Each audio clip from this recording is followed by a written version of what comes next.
But anybody else do it, they don't get fined. Magic. Come on now. Look, you can't. The league office isn't picking on you. Oh. Now, the Ben Simmons thing that was misreported by some. Yes. It was Ben Simmons and the Sixers that initially reached out, and Elton Brand had to come out and clarify that he wasn't tampering with Ben Simmons. But Magic goes on these late shows and does some tampering. Yeah, I mean, it's just what he does. Your guy Colin Cowherd wants the special "That's Just" rule for Magic Johnson. That's just Magic Johnson. Oh, I hadn't heard that from my guy. That's what he does. That's just Magic Johnson. Well, I mean, it's hard being Magic Johnson. Magic comes in right here. Him and I are going to be talking. It's like, I'm not available for the Lakers and everything. It's tough being Magic Johnson and running the Lakers. But that was, listen, heady play by Magic, because that's the time where you get tripped up. You're on a red carpet, yes. You're doing something else. Not the sports and it's just real quick to be like, oh, Kimba's a great player. There's $50,000. Man, that's Magic Johnson, man. The red carpet ain't no... You two weirdos on the red carpet is something else. That's Magic Johnson. Can I tell a story real quick? Just real quick. I had an NBA front office guy I did an interview with back in my radio career a long time ago. And I asked him a question about a current player in the league. And he gave effusive praise about the player. And he texted me right when the interview was over. And he said, please, please, please, can you not podcast that? He's like, I realized halfway through my answer I was tampering. It's going to cost me $50,000 if that goes out. Now, I pulled it back. The next day I regretted it. I should have been like, yeah, I can do that. That'll be $10,000. That'll be $10,000. But I didn't do that. I did the right thing there. I'm glad that that's what you still think about. Well, yeah, of course. That's 10 G's, Jenna. Pelicans were hosting the Red Hot Thunder last night when Anthony Davis left the game just before the first half ended with a shoulder injury. Left the game and then basically kept on leaving until he left the arena with his agent. Davis has been in an awkward spot in New Orleans ever since demanding a trade, and Pelicans head coach Alvin Gentry is done talking about it. This whole thing has been a dumpster fire, and it's just hard, for guys. We want guys to be professional and we want them to do this, but it's hard for guys, to go through what they've been through. And to be able to come out and beat a team of that quality, I'm happy for all the guys. I just thought that they did a great job. I don't know if he left the building or not. I have no idea. Then he left the building. I'm happy for the guys that, that played the game and we won. Hey guys, I'm going to talk about the guys that played. They did a great job. We found a way to win the game. That's what's important. Look, see, it's become a bit of a sticky situation now in New Orleans. What do you think is the best way for this to be handled moving forward? It's been an awful situation. The coach is right. It hadn't been fair on the organization. Hadn't been fair on the players. Hadn't been fair for Anthony Davis. But you have to realize now, you made a big boy move now. You don't want to force it. You didn't have to do this. You made a big boy move, and these are some of the big boy pains. And we saw this. I personally saw it last year. People questioning Kawhi. People questioning the people around him. Questioning his sports integrity. Oh, he's not hurt. There's no way the San Antonio Spurs misdiagnosed him. Oh, okay. Well, what happened then? After now that we look back on it. He got misdiagnosed. He had a tough injury, and he was upset. He demanded a trade, but he personally took some hits. We saw Paul George demanding being out with the Pacers.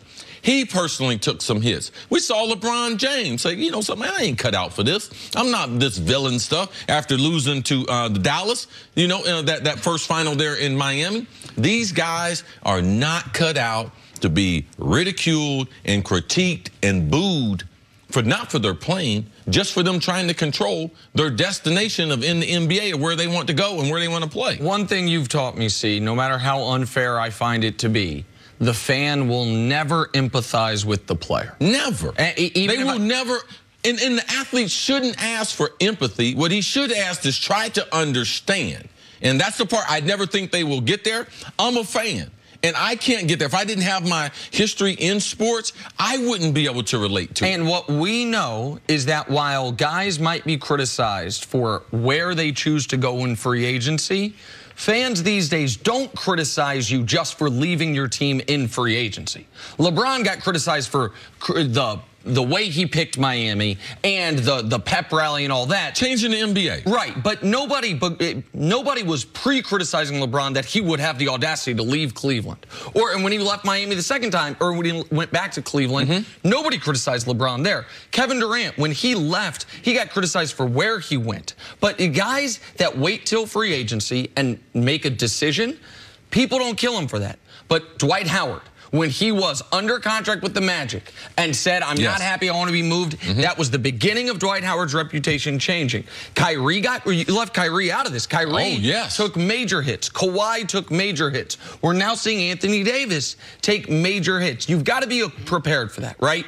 You've got to know if you're going to do this, that is going to happen, and it could be uncomfortable. Now, go ahead, Steve. And last night when he gets hurt, he's got to leave the arena because he's got no home team anymore.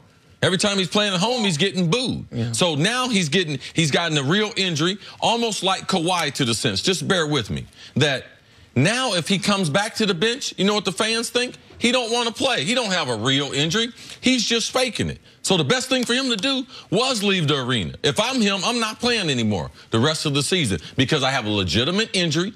I don't have to worry about the NBA fining me because I can understand the NBA and the optics and them not wanting to look bad and their rule. They can fine you if you're healthy. Oh, I got an injury now. If I'm Anthony Davis, I'm getting ready to protect my name, my reputation. I'm not getting ready to go back out there anymore the rest of the basketball season. And shouldn't that be the Pelicans' standpoint as well? Are you saying Anthony Davis shouldn't play or the Pelicans shouldn't play Anthony I think he's Davis? saying both. The Pelicans were not in a position until yesterday to not play him. Right. Based on the NBA saying that you will be fined per every game. $100,000 per game. But even so, if I'm the Pelicans, you can't do any more half measures. The reason you're losing Anthony Davis in part is because you've done nothing but half measures. Let's just go back to the beginning. If you're Dale Demps, you own or you're running whatever job you want. Let me know what the Pelicans should have done, Nick. First steps when all this got started. Is be patient. Is when you draft, you mean the very beginning when he's drafted? Yes. When he's drafted, you have an untouchable asset. Guys cannot leave, never leave the team that drafts them for a minimum of 7 years because it's your first contract, then restricted free agency, right? So this is his 8th year with the Pelicans, and he's still under contract for his 9th year with the Pelicans. So you've got a guy for a minimum of 7 years. Be patient. It's why, by the way, I criticize the Mavericks for the move they made because I worry it's a similar thing. You have Luka. Be patient. But they weren't. They saw how good he was after year 1. They traded lottery picks so they could get Drew Holiday. That all of a sudden and then they overspent on guys like Omer Asik because, hey, let's try to make the playoffs right now. And that put a ceiling on you. You then tried to go back and say, all right, now we're going to be patient. But now the clock's ticking. You then said, okay, now we're going to hurry it up again because we're going to lose Anthony Davis. Let's trade Buddy Hield and other picks. Buddy Hield, by the way, pretty damn good player at this point, to bring in Boogie Cousins. But you did a half measure with that because Boogie got hurt. You know Anthony Davis wants you to keep Boogie. No, we're going to let him walk. So, and then this summer, you weren't honest with yourself that you had 2 options. Do everything you can to keep Anthony Davis or sell at his highest value with 2 years left on a contract where every team in the league would be interested because it's not a rental. It's 2 years. Like 2 years to sell it on a guy, Anthony Davis on your city, 2 years to win a championship. Instead, another half measure. And then at the trade deadline, another half measure. You either trade him or you hold a press conference the day he makes the demand and you say, do not call us. Don't worry about reverse tampering with the Lakers trying to ruin their season. Just say, he's going to be here, and you know what? This summer, we're not trading him either, even if that's a lie. Like, just go all in on maintaining the stability of your organization. Everything they've done has been a half measure. The full measure at this point, NBA, we got 23 games left. You want to find us $100,000 a game? That's $2.3 million. Here's the check, but he's not playing again because we cannot risk a significant injury to where we now can't get Jason Tatum if he's available. We can't get all the Lakers package. We can't have a wild card team come in and offer things. The half measures have to stop for New Orleans, and they did. Anthony put them in a tough spot, but this started almost a decade ago with mismanagement of the team. So yes or no, do we see Anthony Davis in a Pelicans uniform again? No, he's done. I think he's done too. Coming up, is Kyler Murray the best quarterback in the draft? That's next on First Things First. There happened to be a kid around 6'3", played his football at Ohio State. Now he's a dual threat too. People like his running ability. Chill. No, seriously. He's a sprinter. Don't do our. I think I might buy it. Well, you can always bring it back within 7 days for a full refund.